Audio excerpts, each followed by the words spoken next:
नमस्कार साथियों, संस्कृति आईएएस के आंसर राइटिंग गाइडेंस प्रोग्राम में आप सभी का स्वागत है। आज के सेशन में 69वीं बीपीएससी में भारतीय राज्य व्यवस्था से संबंधित जो प्रश्न पूछे गए हैं उन प्रश्नों में से एक प्रश्न को लेकर के हम डिस्कस करने वाले हैं। देख लेते हैं कि ये प्रश्न क्या है और कैसे इस प्रश्न को हल किया जा सकता है। तो पहला प्रश्न ये है, भारतीय संविधान से संबंधित मूल ढांचे के सिद्धांत का आलोचनात्मक मूल्यांकन कीजिए। तो यहाँ पर आप लोगों को दो चीज़ें देखने को मिल रही हैं। मूल ढांचे के सिद्धांत के बारे में पूछ रहा है और इस सिद्धांत का आलोचनात्मक मूल्यांकन करने के लिए कहा गया है। तो दो बातें यहाँ पर महत्वपूर्ण हैं।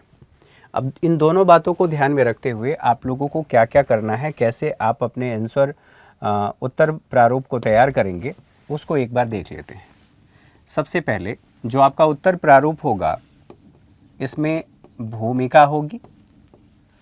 अब भूमिका में क्या लिखेंगे ये महत्वपूर्ण है।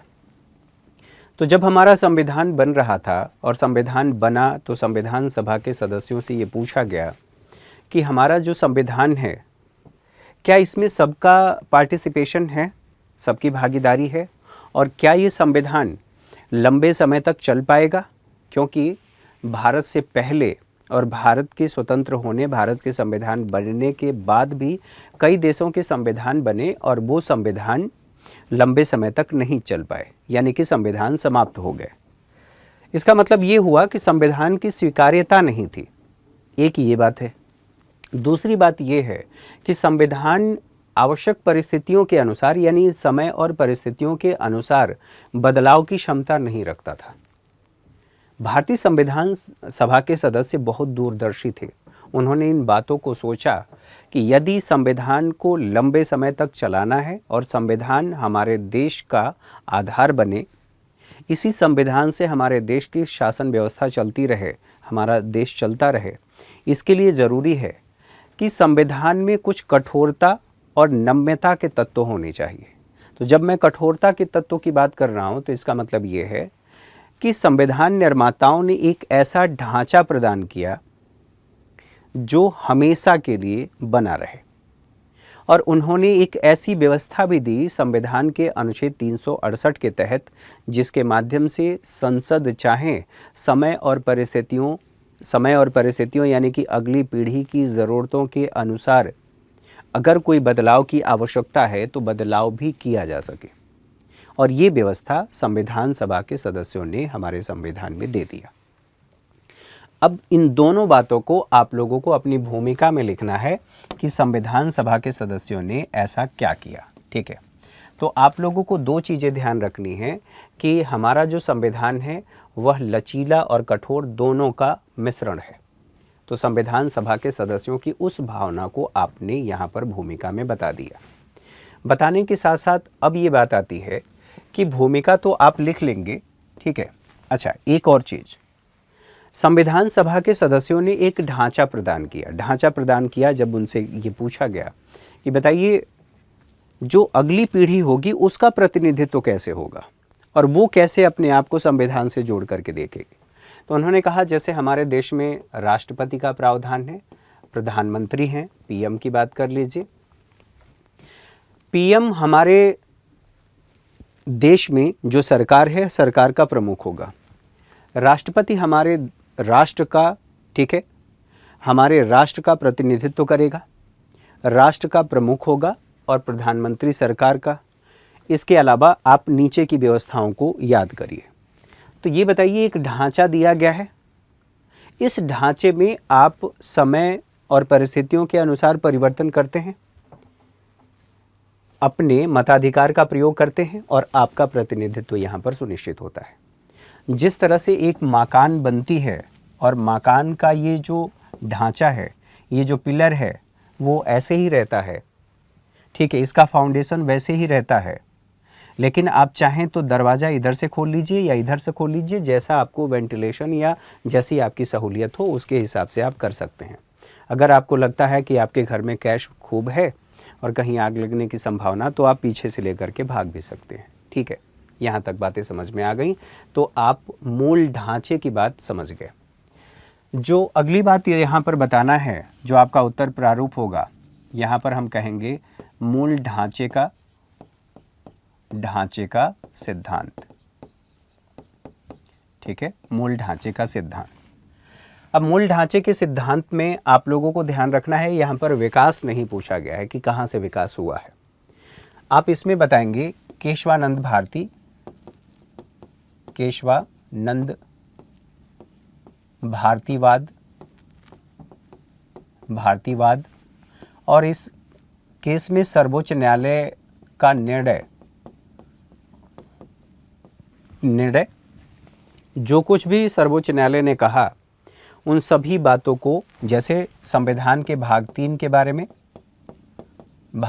बारे में क्या कहा और संविधान के अनुच्छेद 368 के बारे में क्या कहा, ये सारी बातें आप लोगों को यहाँ पर बताना है।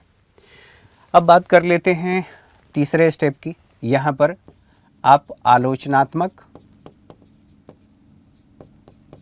आलोचनात्मक मूल्यांकन करेंगे। ठीक है, और आलोचनात्मक मूल्यांकन के साथ साथ अंत में आप निष्कर्ष लिखेंगे। ठीक है, निष्कर्ष लिखेंगे। अब बात ये आती है कि आलोचनात्मक मूल्यांकन का मतलब क्या होता है, क्योंकि ये तो महत्वपूर्ण है।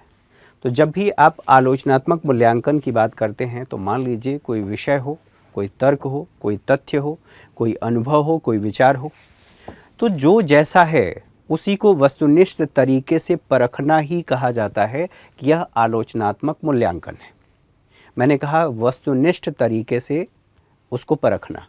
तो वस्तुनिष्ठ का मतलब क्या होता है? वस्तुनिष्ठ का मतलब सीधा सीधा सा ये है, किसी वस्तु को, मान लीजिए कोई वस्तु है तो उसके वास्तविक स्वरूप में ही देखना वस्तुनिष्ठता कहलाता है।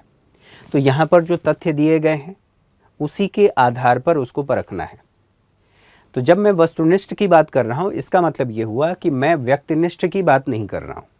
यदि व्यक्तिनिष्ठ की बात होगी तो मेरे और आपके विचार अलग अलग हो सकते हैं, तो फिर तो वो सर्वमान्य मत हो ही नहीं सकता, और स्वाभाविक सी बात है फिर वहाँ पर कंट्राडिक्शन होगा। अब बात आती है निष्कर्ष की। तो निष्कर्ष आपका कैसा होना चाहिए? निष्कर्ष ऐसा होना चाहिए, जैसे मूल्यांकन में मैंने आपसे कहा कि इसका महत्व, यानी कि जो बेसिक स्ट्रक्चर है उसका महत्व क्या है। महत्व के साथ साथ आप इसके सकारात्मक पक्ष और नकारात्मक, आप पॉजिटिव की बात कर लीजिए और नेगेटिव की बात कर लीजिए। ठीक है, मैंने आपसे कहा निष्कर्ष में, तो निष्कर्ष आपका हमेशा सकारात्मक होना चाहिए क्योंकि आप एडमिनिस्ट्रेशन में ही जा रहे हैं।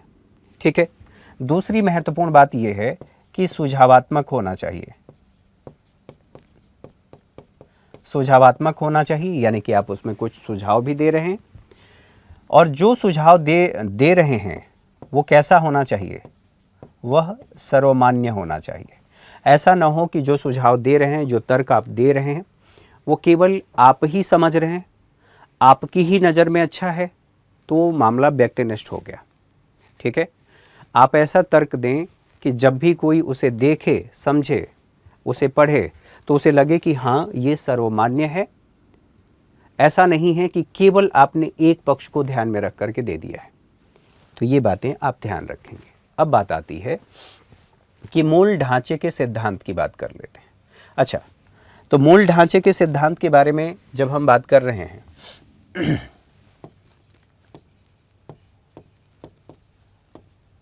मूल ढांचे का सिद्धांत,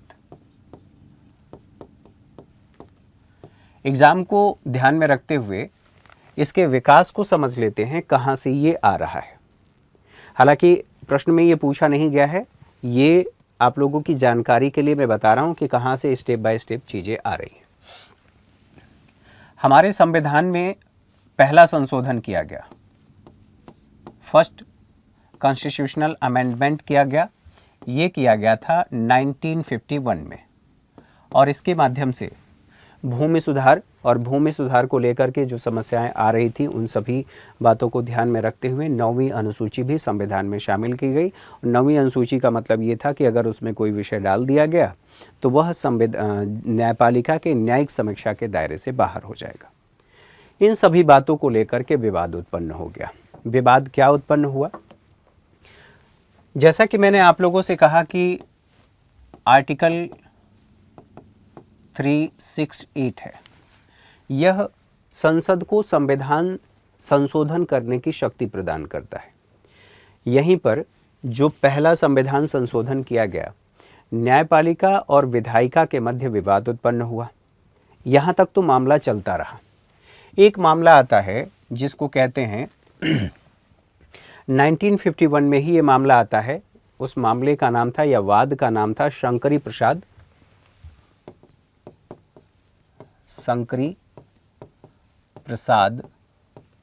वाद। वाद कह लीजिए, मामला कह लीजिए, बात एक ही है। 1951 में ये मामला आता है। ठीक है। और ये मामला जब सर्वोच्च न्यायालय में गया तो संविधान का अनुच्छेद 13 है और संविधान का अनुच्छेद 13 ये कहता है कि कोई कानून, कोई विधि, ठीक है, उस सीमा तक शून्य होगी जिस सीमा तक वह फंडामेंटल राइट का उल्लंघन करती है। तो यहाँ पर जो कानून शब्द की व्याख्या की गई, कानून कह लीजिए या विधि कह लीजिए, कानून शब्द की दो तरीके से व्याख्या होती है। इसमें यह कहा गया कि कानून का मतलब सामान्य कानून है, सामान्य कानून है या सामान्य विधि है। और सामान्य विधि जब कह दिया गया, इसका मतलब ये है आर्टिकल जो 368 की बात हो रही है और इसके तहत संविधान संशोधन की जो शक्ति दी गई है, संविधान संशोधन, इसको इसमें शामिल नहीं किया जाता। तो इससे ये निष्कर्ष निकला कि संविधान संशोधन के माध्यम से संसद, ठीक है, संसद संविधान संशोधन के द्वारा फंडामेंटल राइट जो FR है, फंडामेंटल राइट को समाप्त भी कर सकती है और उसे सीमित भी कर सकती है। यहां तक बात समझ में आ गई? शंकरी प्रसाद में सर्वोच्च न्यायालय ने यह कहा कि भैया कानून का मतलब जो संविधान के अनुच्छेद 13 में कानून शब्द दिया गया है, उस कानून शब्द की सामान्य व्याख्या की जा रही है। और सामान्य व्याख्या ये कहता है सामान्य कानून यानी कि उसमें संविधान संशोधन शामिल नहीं है। और संविधान संशोधन शामिल नहीं है अर्थात संसद को संविधान के अनुच्छेद 368 के तहत संविधान संशोधन की असीमित शक्तियां मिल जाती हैं। और असीमित शक्तियां मिलने का मतलब ये है कि वह फंडामेंटल राइट को समाप्त कर सकता है या सीमित कर सकता है। यहां तक मामला समझ में आ गया। फिर इसके बाद एक और वाद आता है और ये वाद आता है जिसे कहा जाता है 1967 में गोलकनाथ वाद आता है।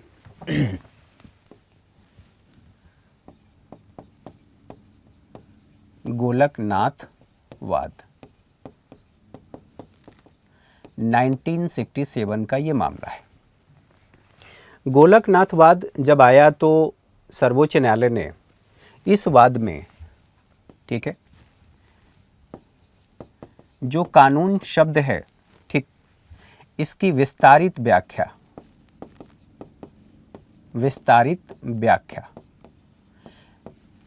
व्याख्या दिया और ये कहा कि भैया जो कानून शब्द है इसमें सामान्य कानून, सामान्य प्लस संविधान संशोधन, ये दोनों ही शामिल हैं।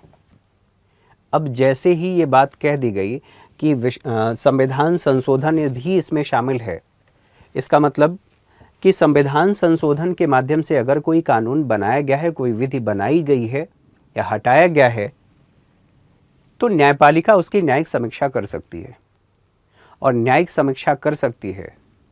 अब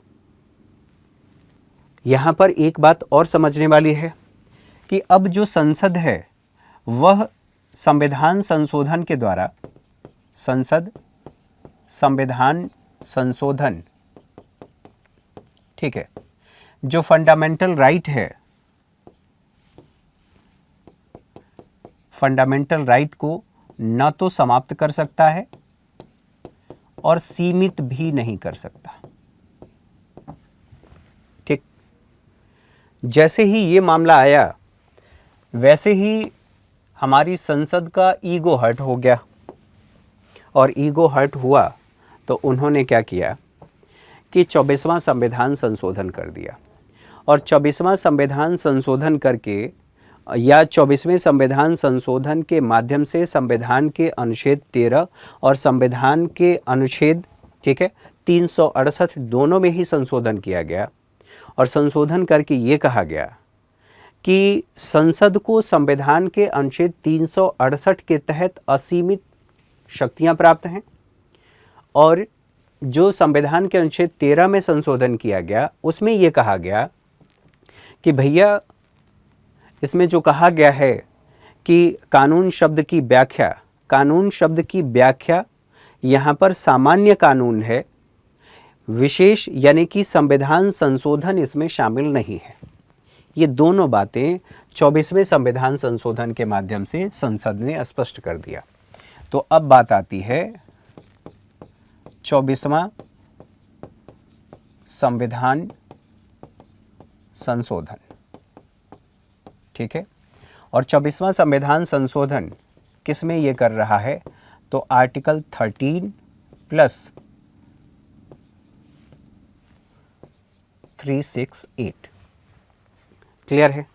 अच्छा, यहां तक तो बात समझ में आ गई। फिर क्या हुआ, केवल मामला यहीं तक नहीं रुका। 1973 में केशवानंद भारतीवाद आता है, और केशवानंद भारतीवाद में सर्वोच्च न्यायालय ने संविधान के 24वें संशोधन को कहा कि ये वैध तो है, ठीक है, लेकिन सर्वोच्च न्यायालय ने कुछ और बातें स्पष्ट कर दी। सर्वोच्च न्यायालय ने कहा कि संविधान के अनुच्छेद 368 के तहत संसद को संशोधन करने का अधिकार है, संशोधन कर सकती है, लेकिन कहां कहां पर संशोधन कर सकती है ये भी सर्वोच्च न्यायालय ने कहा कि संविधान के भाग 3 में भी संसद संशोधन कर सकती है, संविधान के अनुच्छेद 368 के तहत, और संविधान के अन्य भाग में भी संशोधन कर सकती है। लेकिन समझने वाली बात यह है कि सर्वोच्च न्यायालय ने ये कहा कि संविधान के भाग 3 में यदि कहीं बेसिक स्ट्रक्चर यानी कि मूल ढांचे का सिद्धांत पाया जाता है तो न तो उसमें, या संविधान के किसी भाग में बेसिक स्ट्रक्चर पाया जाता है तो उसमें संसद संशोधन नहीं कर सकती। और यहीं पर इसके माध्यम से सर्वोच्च न्यायालय ने अपनी गरिमा को स्थापित कर लिया, और न केवल गरिमा को स्थापित किया बल्कि यहाँ पर न्यायिक सर्वोच्चता, ठीक है, और संसदीय सर्वोच्चता दोनों के मध्य संतुलन स्थापित हो गया। ठीक है, तो हमारे देश में न्यायिक सर्वोच्चता और संसदीय सर्वोच्चता दोनों ही बातें हैं। हमारे देश में ब्रिटेन की जैसी व्यवस्था नहीं है कि संसद सर्वोच्च है, संसद जो चाहे वो कर सकती है। जैसा कि कहा जाता है कि ब्रिटेन की संसद के पास यह अधिकार है कि वह केवल, ठीक है, आदमी को औरत और औरत को आदमी नहीं बना सकती, बाकी सब कुछ कर सकती है। वो वाली स्थिति हमारे देश में, हमारे देश की जो संसद है उसमें ये स्थिति नहीं है। अब यहाँ तक आप लोगों को चीज़ें समझ में आ गई। तो अब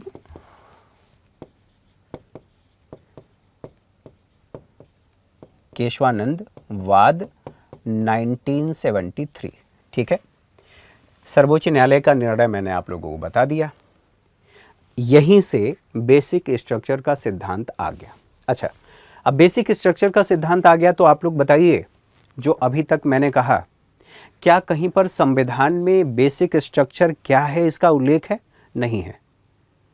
तो यह न्यायिक व्याख्याओं का परिणाम है। न्यायिक व्याख्या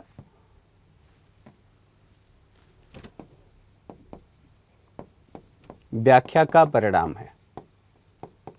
ठीक है, यहां तक बातें समझ में आ गई। और जब ये समझ में आ गई तो एक बात और सोचिए, न केवल इतना ही, अब आपकी आलोचना की बात होगी कि आलोचना, आप आलोचनात्मक मूल्यांकन में क्या देंगे?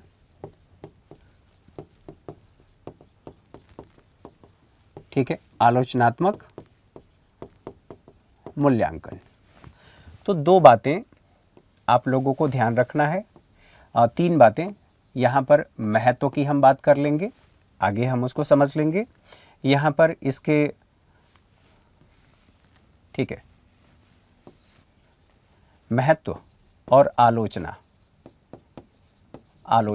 यहाँ पर 2 पॉइंट बताता हूँ, आगे चल करके हम इसे महत्व, सकारात्मक और नकारात्मक दोनों पक्षों की बात कर लेंगे। तो बताइए, जब मैं महत्व की बात कर रहा हूँ तो इसमें क्या क्या चीज़ें हो सकती हैं? सबसे पहली बात यह है कि यह संविधान की सर्वोच्चता को स्थापित करता है। तो ये बताता है संविधान की सर्वोच्चता।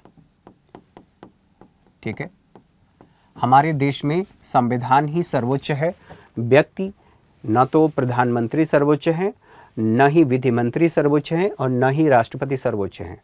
हमारा देश किससे चलता है? संविधान से चलता है, यानी कि संविधान सर्वोच्च है। और संविधान सर्वोच्च है यानी कि हमारे देश में विधि का शासन है।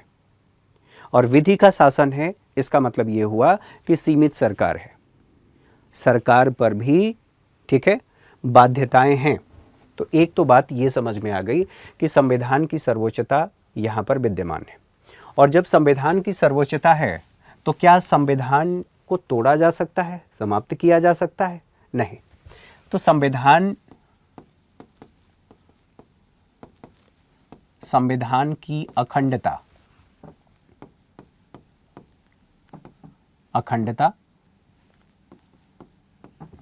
इससे सुनिश्चित हो पाती है। यहां तक बात समझ में आ गई। एक बात और सोचिए, यह संवैधानिक नैतिकता को बनाए रखने के लिए महत्वपूर्ण है। नैतिकता, अच्छा, संविधान की अखंडता, संविधान की नैतिकता, इसके साथ साथ एक और महत्वपूर्ण बात है कि हमारे देश में लोकतांत्रिक संस्थाएं हैं। व्यवस्था कैसी है? लोकतांत्रिक व्यवस्था है। लोकतांत्रिक संस्थाओं की रक्षा, इससे रक्षा सुनिश्चित हो पा रही है। न केवल लोकतांत्रिक संस्थाओं की रक्षा, बल्कि हमारे देश में स्थिरता भी है।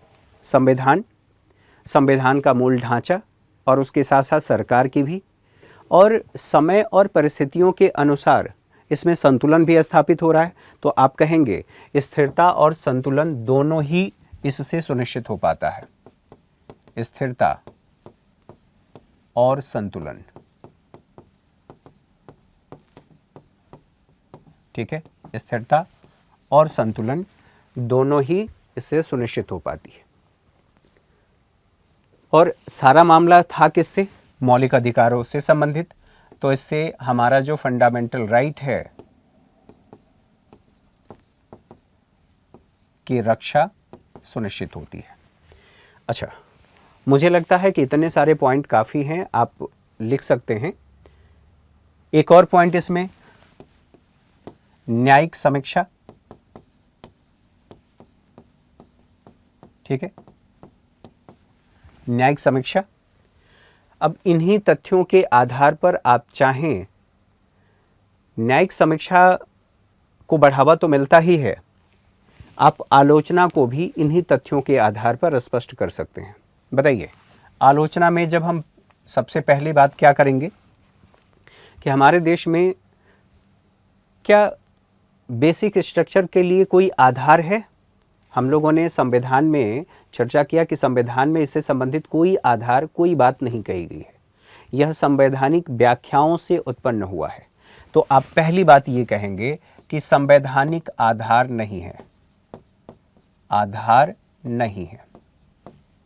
ठीक है, और बात सोचिए, न तो संवैधानिक आधार है, और जब ये सर्वोच्च न्यायालय से पूछा गया कि बताइए वास्तव में बेसिक स्ट्रक्चर है क्या, कौन कौन से भाग को, कौन कौन से प्रावधान को आप मानते हैं कि ये बेसिक स्ट्रक्चर है? तो सर्वोच्च न्यायालय ने यह कहा कि समय आने पर बताएंगे। हम अभी से क्या बताएं, क्या हमारे दिल में है? तो सर्वोच्च न्यायालय ने कहा कि हम समय और परिस्थितियों के अनुसार समय समय पर बताते रहेंगे कि बेसिक स्ट्रक्चर क्या है। तो आप यहां पर कहेंगे कि इसमें अस्पष्टता का अभाव है। क्लियर है? और न केवल अस्पष्टता का अभाव, अति न्यायिक सक्रियता भी देखने को मिलती है। अति न्यायिक सक्रियता। क्लियर है? अच्छा, एक और महत्वपूर्ण बात, संविधान का अनुच्छेद 50 शक्ति पृथक्करण, इससे प्रभावित होता है। शक्ति पृथक्करण का सिद्धांत प्रभावित होता है। अच्छा, एक और बात सोचिए कि अक्सर इस विषय को लेकर के न्यायपालिका पर आरोप लगता है कि यह अलोकतांत्रिक प्रवृत्ति है। किसकी? न्यायपालिका की। तो अगली आलोचना हो जाएगी अलोकतांत्रिक